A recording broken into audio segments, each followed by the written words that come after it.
Hi hello welcome to A K delight. ಎಲ್ಲರಿಗೂ ನಮಸ್ಕಾರ. ನಾನು ನಿಮ್ಮ ಅಕ್ಷತಾ. ಇವತ್ತು ನಾನು ರುಚಿಕರವಾದಂತಹ ಪಾಯಸ, ಗೋಧಿ ಕಡಿಯ ಪಾಯಸ ರೆಸಿಪಿಯನ್ನು ನಿಮ್ಮ ಮುಂದೆ ತಂದಿದ್ದೇನೆ. ಬನ್ನಿ ಹಾಗಿದ್ರೆ ಈ ಗೋಧಿ ಕಡಿಯನ್ನು ಉಪಯೋಗಿಸಿಕೊಂಡು ಪಾಯಸವನ್ನು ಯಾವ ರೀತಿ ಮಾಡೋದು ಅಂತ ನೋಡುವ.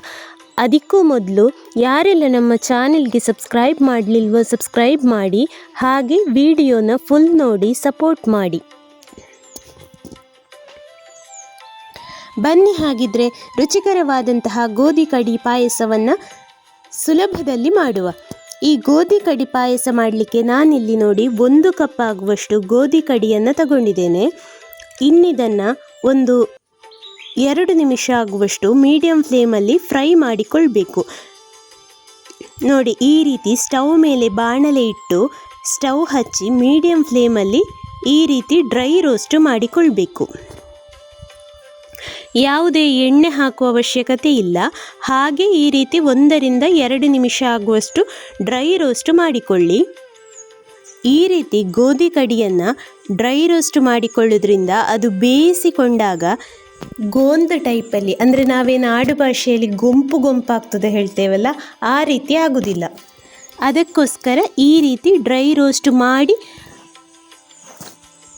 ನಂತರ ಇದನ್ನು ಕುಕ್ಕರಲ್ಲಿ ಬೇಯಿಸಿಕೊಳ್ತಾ ಇದ್ದೇನೆ. ಈ ರೀತಿ ಗೋಧಿ ಕಡಿಯನ್ನು ಒಂದು 2 ನಿಮಿಷ ಹೊತ್ತು ಡ್ರೈ ರೋಸ್ಟ್ ಮಾಡಿಕೊಂಡ್ರೆ ಸಾಕು. ನೋಡಿ, ಸಾಧಾರಣ ಇದಿಷ್ಟಾದರೆ ಸಾಕು. ಇನ್ನಿದನ್ನು ಒಂದು ಕಪ್ಪಲ್ಲಿ ಎತ್ತಿಟ್ಟುಕೊಳ್ತಾ ಇದ್ದೇನೆ. ಇದು ಸ್ವಲ್ಪ ತಣ್ಣಗಾಗಲಿ. ಇನ್ನು ನಾವು ಒಂದು ಕುಕ್ಕರನ್ನು ಸ್ಟವ್ ಮೇಲೆ ಇಟ್ಟು ಸ್ಟವ್ ಹಚ್ಚಿ ಕುಕ್ಕರಿಗೆ ನೋಡಿ, ನೀವು ಯಾವ ಕಪ್ಪಲ್ಲಿ ಗೋಧಿ ಕಡಿ ತಗೊಂಡಿದ್ದೀರೋ ಅದೇ ಕಪ್ಪಲ್ಲಿ 4 ರಿಂದ 5 ಕಪ್ ಆಗುವಷ್ಟು ನೀರನ್ನು ಹಾಕಿಕೊಳ್ಬೇಕು.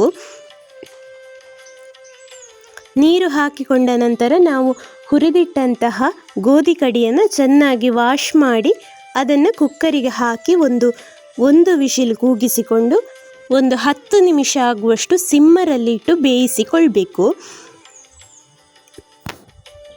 ನೋಡಿ, ಇದೀಗ ತೊಳೆದಂತಹ ಗೋಧಿ ಕಡಿ.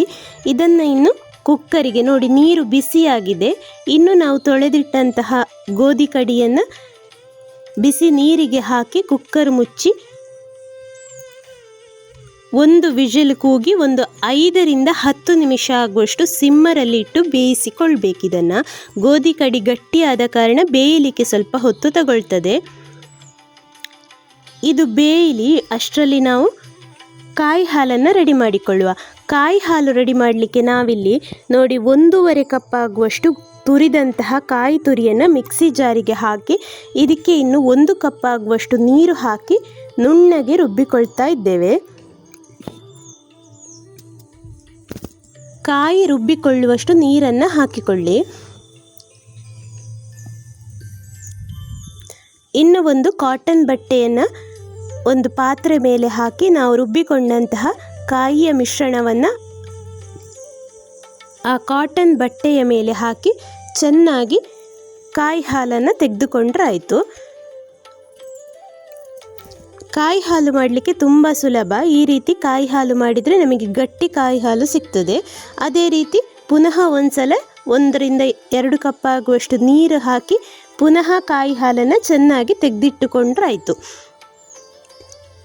ನೋಡಿ, ಈ ರೀತಿ ಮಾಡಿಕೊಂಡ್ರೆ ನಮಗೆ ಗಟ್ಟಿ ಕಾಯಿ ಹಾಲು ಸಿಕ್ಕಿತು. ಪುನಃ ಅದೇ ಕಾಯಿಗೆ ಸ್ವಲ್ಪ ನೀರು ಹಾಕಿ ಮಿಕ್ಸಿ ಜಾರೆಲ್ಲ ತೊಳೆದು ಸ್ವಲ್ಪ ನೀರು ಹಾಕಿಕೊಂಡು ಪುನಃ ಈ ರೀತಿ ಕಾಯಿ ಹಾಲನ್ನು ರೆಡಿ ಮಾಡಿ ಇಟ್ಟುಕೊಳ್ಳಿ.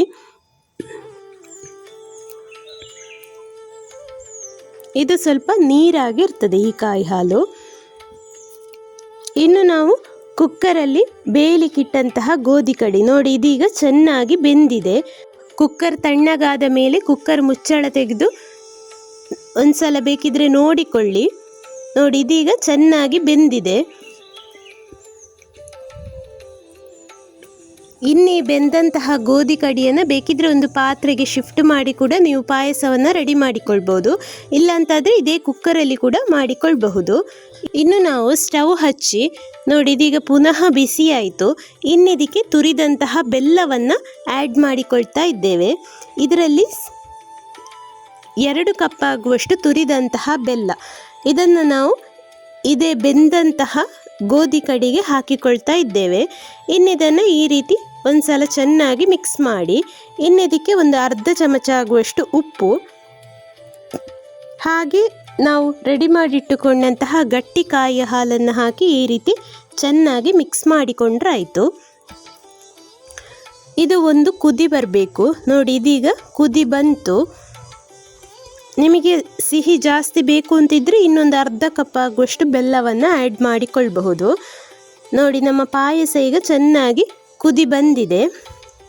ಸ್ವಲ್ಪ ಗಟ್ಟಿ ಆಯಿತು ಅಂತಾದರೆ ನಿಮಗೆ ನೀರು ಕಾಯಿ ಹಾಲನ್ನು ಆ್ಯಡ್ ಮಾಡಿಕೊಳ್ಬಹುದು, ಇಲ್ಲ ಅಂತಂದರೆ ಆ್ಯಡ್ ಮಾಡಿಕೊಳ್ಳಿಕ್ಕೆ ಹೋಗಬೇಡಿ. ಇನ್ನಿದಕ್ಕೆ 1 ಚಮಚ ಆಗುವಷ್ಟು ಲವಂಗ, ಏಲಕ್ಕಿ ಹಾಗೆ ಜಾಯಿಕಾಯಿಯ ಹುಡಿಯನ್ನು ಹಾಕಿಕೊಳ್ಳಿ.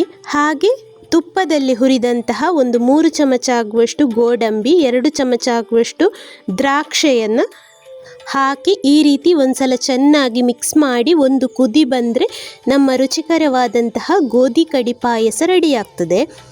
ಗೋಡಂಬಿ ದ್ರಾಕ್ಷಿ ಬೇಕಿದ್ದರೆ ಸ್ವಲ್ಪ ಜಾಸ್ತಿ ಹಾಕಿಕೊಳ್ಬಹುದು. ತುಪ್ಪದಲ್ಲಿ ಹುರಿದು ಹಾಕಿಕೊಳ್ಳಿ, ತುಂಬ ರುಚಿಯಾಗಿರ್ತದೆ. ಪಾಯಸ ಎಲ್ಲಿಯಾದರೂ ತೆಳುವಾಯಿತು ಅಂತಾದರೆ ಸ್ವಲ್ಪ ಅಕ್ಕಿ ಹುಡಿಯನ್ನು ಆ್ಯಡ್ ಮಾಡಿಕೊಳ್ಬಹುದು. ಸಾಧಾರಣವಾಗಿ ಇದು ತಣ್ಣಗಾಗುವಾಗ ಸ್ವಲ್ಪ ಗಟ್ಟಿ ಬರ್ತದೆ. ಸ್ನೇಹಿತರೆ, ಈ ಪಾಯಸಕ್ಕೆ ಬೇಕಾದಂತಹ ಇಂಗ್ರೀಡಿಯೆಂಟ್ಸನ್ನು ಡಿಸ್ಕ್ರಿಪ್ಷನ್ ಬಾಕ್ಸಲ್ಲಿ ಕೊಟ್ಟಿರ್ತೇನೆ. ಹಾಗಿದ್ದರೆ ಸ್ನೇಹಿತರೆ, ಈ ವಿಡಿಯೋ ಖಂಡಿತ ಎಲ್ಲರಿಗೂ ಇಷ್ಟ ಆಗಿದೆ ಅಂದ್ಕೊಳ್ತೇನೆ. ಹಾಗಿದ್ದರೆ ಒಂದು ಲೈಕ್ ಕೊಟ್ಟು ಶೇರ್ ಮಾಡಿ, ಸಬ್ಸ್ಕ್ರೈಬ್ ಮಾಡಿ, ಹಾಗೆ ಬೆಲ್ ಐಕಾನನ್ನು ಪ್ರೆಸ್ ಮಾಡಿ. ಮುಂದಿನ ವಿಡಿಯೋದೊಂದಿಗೆ ಸಿಗೋಣ. Thank you.